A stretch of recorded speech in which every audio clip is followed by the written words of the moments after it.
Chapter 2 के exercise से 3 question solve कर लिए थे। तो अब नेक्स्ट 4th क्वेश्चन देख लेते हैं। मैं आपको क्वेश्चन एक्सप्लेन कर देती हूँ।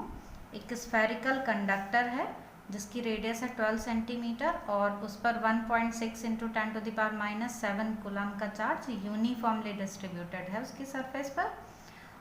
हमें फाइंड करना है इलेक्ट्रिक फील्ड। फर्स्ट पार्ट में inside the sphere electric field find करनी है। सेकेंड पार्ट में just outside the sphere means surface पे फाइंड करनी है। And the last part at a point 18 centimetre from the centre of the sphere. और फिर हमको स्फीयर के सेंटर से 18 सेंटीमीटर के डिस्टेंस पर किसी पॉइंट पर इलेक्ट्रिक फील्ड फाइंड करनी है। तो आइए इसका सॉल्यूशन देख लेते हैं। तो हमें इस क्वेश्चन में गिवन है रेडियस 12 सेंटीमीटर कंडक्टिंग स्फीयर की और उस पर जो चार्ज डिस्ट्रीब्यूटेड है वो है 1.6 इंटू 10⁻⁷ कूलम। तो हम ये इस तरह से एक स्फीयर ले लेते हैं। इस स्फीयर की रेडियस ये हो गई 12 सेंटीमीटर और इस पर ये यूनिफॉर्मली चार्ज जो है वो हो गया 1.6 इंटू 10⁻⁷ कूलम। इस तरीके से अब हमें इसमें फाइंड करनी है इलेक्ट्रिक फील्ड। क्या फाइंड करना है? हमें फाइंड करनी है इलेक्ट्रिक फील्ड। और ए पार्ट के लिए हमें ये फाइंड करनी है इनसाइड द स्फीयर। तो आपको पता है ना कि स्फीयर के अंदर चार्ज तो रहता ही नहीं है, तो स्फीयर के अंदर चार्ज ज़ीरो होता है क्योंकि चार्ज तो सरफेस पे चला जाता है। तो Q ज़ीरो है इसलिए इलेक्ट्रिक फील्ड भी ज़ीरो हो जाएगी। तो inside the sphere Q is equal to 0, that is E is equal to 0। E भी 0 हो जाएगा। अब देखते हैं बी पार्ट। बी पार्ट में हमें सरफेस पर फाइंड करनी है इलेक्ट्रिक फील्ड। तो at the surface E is equal to 1/4πε0 Q by r²। r is the radius of sphere क्योंकि सरफेस पर फाइंड करनी है। अब इनकी वैल्यूज रख देंगे। हमें पता है ये तो है K और इसकी वैल्यू होती है 9 इंटू 10⁹ और चार्ज है 1.6 इंटू 10⁻⁷ और हम R की वैल्यू 12 इंटू 10⁻²। ये सेंटीमीटर को हमने कन्वर्ट कर लिया है मीटर में। अब बस इसको हमें सॉल्व करना है न्यूमेरिकली। तो 10⁵ न्यूटन पर कूलम ये हमको इलेक्ट्रिक फील्ड मिल जाएगी एट द सरफेस।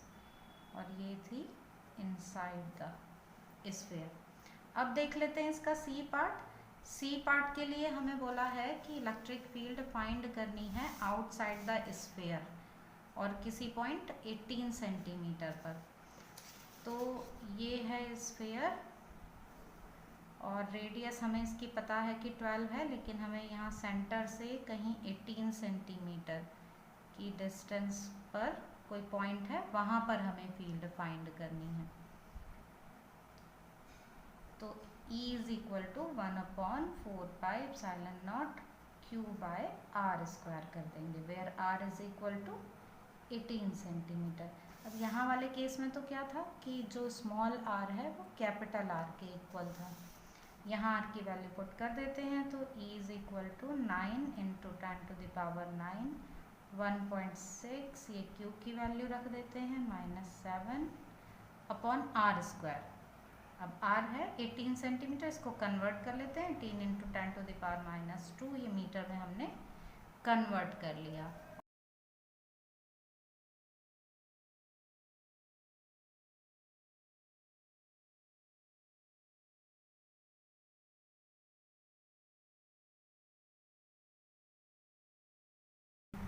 इसको सॉल्व करके हमें ये मिल जाएगा 4.44 इंटू 10⁴ न्यूटन पर coulomb.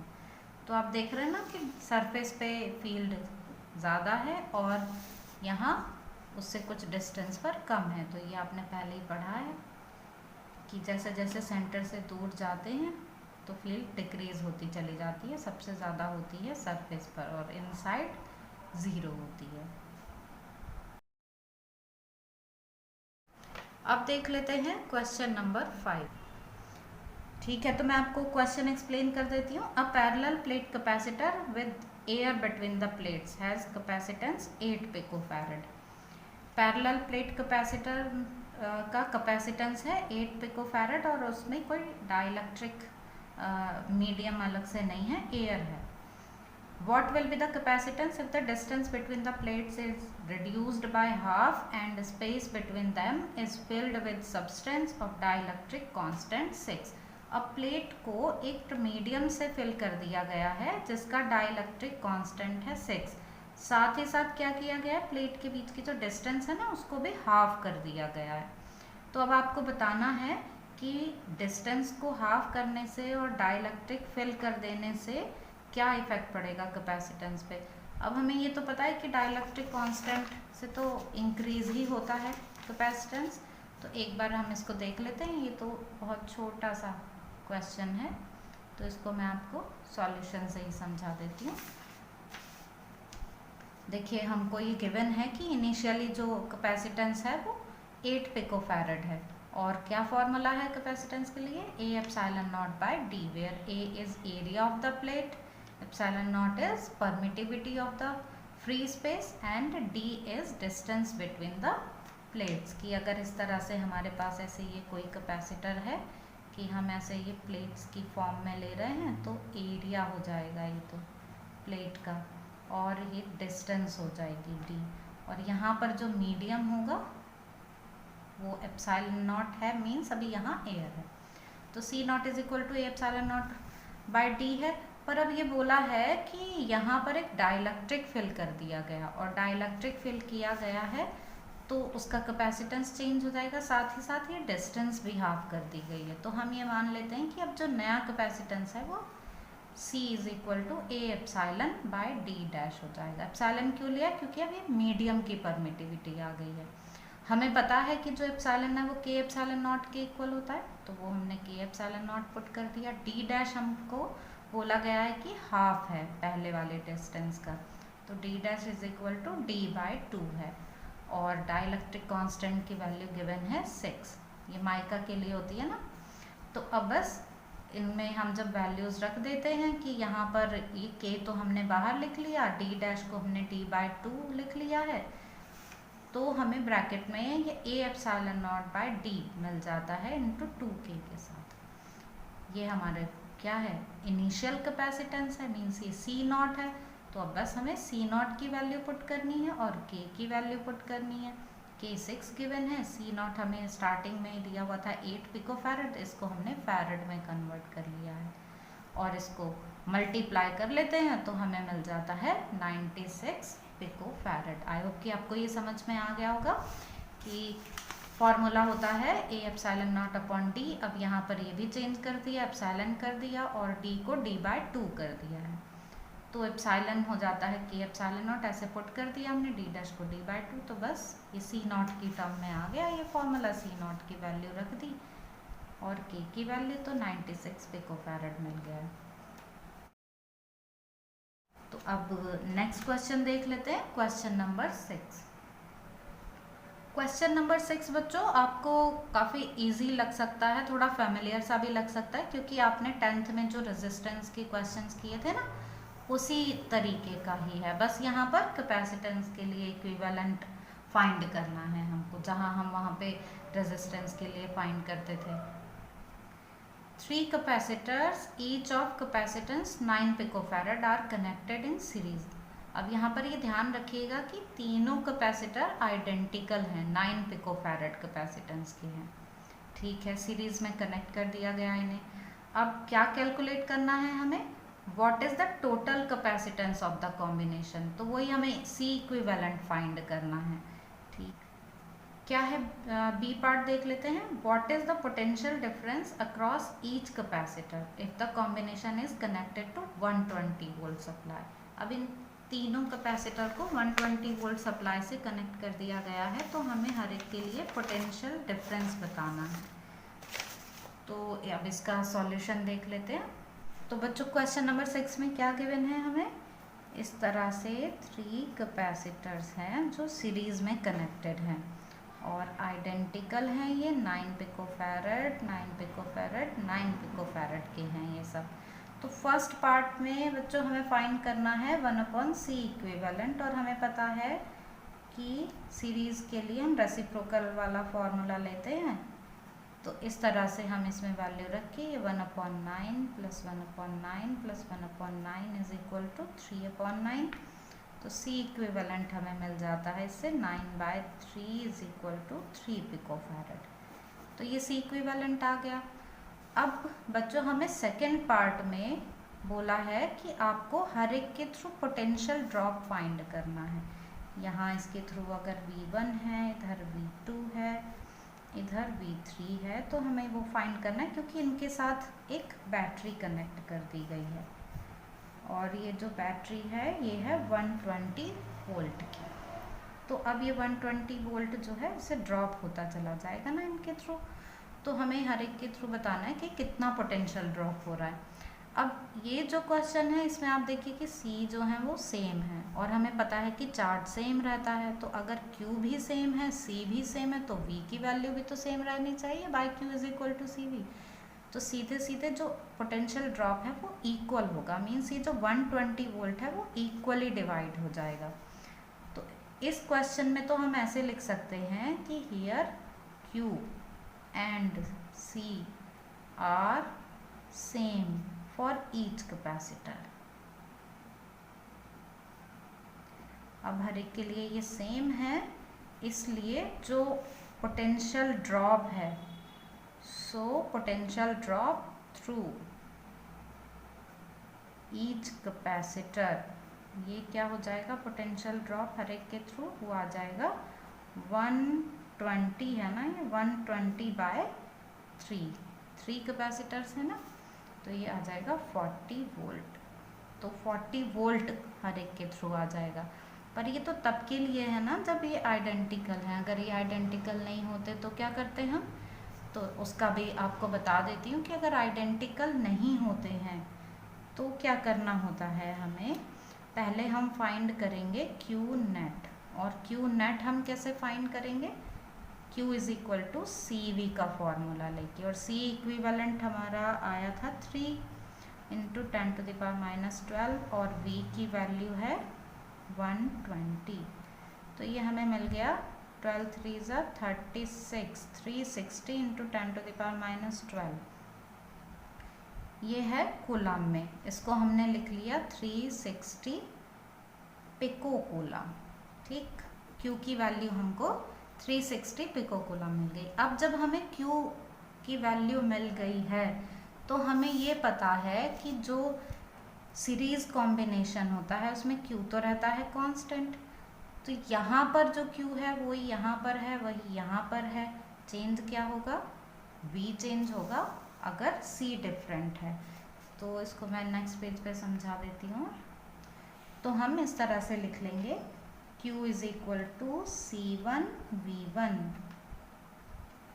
Q is equal to C2 V2, Q is equal to C3 V3। अब C1 C2 C3 हमें गिवन होते हैं, Q अभी हमने फाइंड किया जो Q नेट है, क्योंकि वो तो Q तो सबके लिए सेम होता है सीरीज में। यहाँ से V1 फाइंड कर सकते हैं, तो V1 इज इक्वल टू आ जाएगा Q/C1। यहाँ वैल्यूज रख लीजिए। इधर इससे हमें V2 इसी तरह से Q/C2 मिल जाएगा, और यहाँ से V3 हमें मिल जाएगा Q/C3।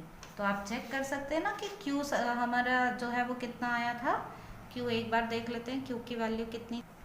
Q की वैल्यू कैलकुलेट की थी हमने 360 पिकोफैरड, वो पिको कूलम। और C1 हमें कितना गिवन है, C1 हमें गिवन है, ये सारे आइडेंटिकल है ना, 9।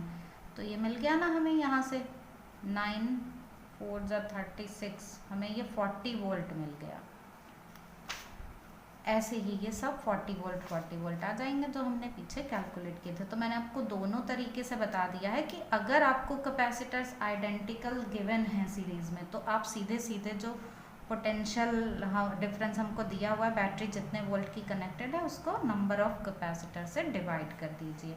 अदरवाइज अगर C1 C2 C3 सेम नहीं है तो आप इस तरह से फाइंड कर लीजिए कि पहले आप Q नेट फाइंड करेंगे और फिर Q is equal to C1 V1 C2 V2 और C3 V3 से V1 V2 V3 ये कैलकुलेट किए जा सकते हैं। जैसे यहाँ तो ये सब 40 वोल्ट ही आएंगे क्योंकि सब सेम है। आई होप कि आपको ये समझ में आ गया होगा अच्छे से। अब एक क्वेश्चन हम और कर लेते हैं, ठीक है। तो बच्चों अब हम देखते हैं question number 7। Question number 7, 3 capacitor of capacitances 2 picofarad, 3 picofarad and 4 picofarad are connected in parallel. अभी जस्ट हमने सीरीज वाला क्वेश्चन सॉल्व किया था ना, पैरेलल कॉम्बिनेशन वाला है ये। What is the total capacitance of the combination. तो ये तो बहुत इजी है, आप डायरेक्ट फॉर्मूला अप्लाई कर देंगे। B part, determine the charge on each capacitor if the combination is connected to 100 volt supply. अब आपको हर एक पर अलग अलग चार्ज बताना है। तो बच्चों क्वेश्चन नंबर 7 का सॉल्यूशन देख लेते हैं। हमें ये इस तरह से पैरेलल में दिए गए हैं कैपेसिटेंस कि ये पैरेलल में कनेक्टेड हैं ऐसे, और ये है 2 पिकोफैरड, ये है 3 पिकोफैरड और ये है 4 पिकोफैरड। ये C1 C2 C3 की वैल्यूज़ हमें गिवन है। अब फर्स्ट पार्ट में हमें इसमें फाइंड करना है C इक्विवेलेंट, तो हम C1 plus C2 plus C3 find कर लेंगे। तो ये आ जाएगा 2 प्लस 3 प्लस 4, तो ये 9 पिकोफैरड हमें C इक्विवेलेंट की वैल्यू मिल गई है। तो ये तो बहुत इजी होते हैं इस तरह से इक्विवेलेंट फाइंड करना। अब देखते हैं बी पार्ट। बी पार्ट में फिर से हमसे यही बोला है जैसे 6 क्वेश्चन में था कि एक बैटरी कनेक्ट कर दी गई है। बैटरी है इस पर 100 वोल्ट की, तो 100 वोल्ट की बैटरी कनेक्ट कर दी गई और इसमें रहता है V कांस्टेंट बच्चों। तो V कांस्टेंट रहता है। अब हमें फाइंड क्या करना है, यहाँ चार्ज फाइंड करना है ऑन ईच कैपेसिटर। चार्ज अलग अलग होगा ना, क्योंकि C1 C2 C3 भी तो इनके डिफरेंट है ना। हम इसमें ऐसे ले लेते हैं Q1 is equal to C1V, इससे फाइंड कर लेंगे। तो Q1 की वैल्यू आ जाएगी, C1 की वैल्यू है 2 × 10⁻⁻12 और V की वैल्यू है 100, तो ये आ गया 200 × 10⁻⁻12 कूलम, जिसको हम क्या लिख सकते हैं 200 पिको कूलम। तो ये हमारे पास Q1 आ गया बच्चों। सिमिलरली अब तो कुछ भी प्रॉब्लम नहीं है, हम ऐसे ही फाइंड कर लेंगे Q2 C2 × V से।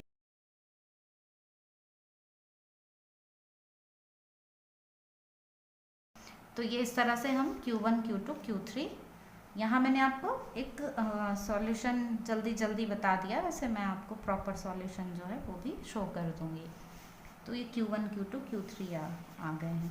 तो अब मेरे ख्याल से आपको कोई दिक्कत नहीं आएगी सीरीज़ पैरेलल के न्यूमेरिकल्स में, कि अगर आपको ये पैरेलल में गिवन है तो आप इस तरह से V सेम रख लेंगे उनके, और अगर सीरीज़ में गिवन है तो आप चार्ज को सेम रख लेंगे, और फिर जो भी हमें कैलकुलेट करना है वो हम कैलकुलेट कर सकते हैं। आई होप कि आपको ये समझ में आ गया होगा।